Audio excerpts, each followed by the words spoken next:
Hi అండి. Welcome to మా వంటల ఎక్స్‌ప్రెస్. సో, ఈరోజు చెప్పబోయే రెసిపీ ఏంటంటే కందతో మనం చేసుకునే రెసిపీ అనమాట. సో, దీన్ని వెజ్ ఆమ్లెట్ అని అనొచ్చండి. చూడడానికి సేమ్ ఆమ్లెట్ లాగే ఉంటుంది. బట్ వెజిటేరియన్ అనమాట. చాలా ఈజీగా చేసుకోవచ్చు. కంద ఉంటుంది కదా! దాంతోని ఈ వెరైటీ ఒకసారి చేసుకొని తినండి. ఇది అన్నంలోకి సైడ్ డిష్‌గా బావుంటుంది. నార్మల్‌గా తిన్నా బావుంటుంది. అండ్ ఈ వీడియో నచ్చితే like, share and subscribe to my channel. So, ముందుగా ఒక పావు కేజీ వరకు కందని ఈ విధంగా తరుక్కొని బాగా వాష్ చేసి పెట్టుకోవాలండి. సో, ఇప్పుడు దీన్ని మనం ఎటువంటి వాటర్ లేకుండా మిక్సీ జార్‌లో తీసుకొని, ఇప్పుడు దీనికి సరిపడేటట్టు ఎండుమిర్చిని నేను 2 వేశాను. మీకు కావాల్సితే మీరు వేసుకోవచ్చు. అండ్ కొంచెం అల్లం వేసేసి సాల్ట్ అనేది యాడ్ చేయకుండా వాటర్ అని యాడ్ చేయకుండా ఈ విధంగా రుబ్బుకోవాలి. సో, కందనేది దురదగా ఉంటుంది కదా! మనం చేతికి కొంచెం నూనె రాసుకుంటే సరిపోతుంది.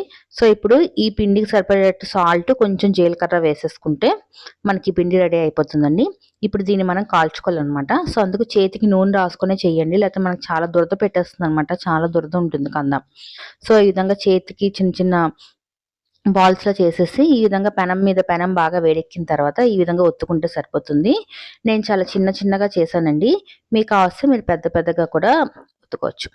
మీరు దీంట్లోనే కొంచెం ఉల్లిపాయ తరుగు కూడా వేసుకోవచ్చు. ఉల్లిపాయ తరుగు వేసేసి పైన వేసేసుకోవచ్చు. లేకపోతే పిండిలో వేసేసుకొని ఒత్తేసుకోవచ్చు.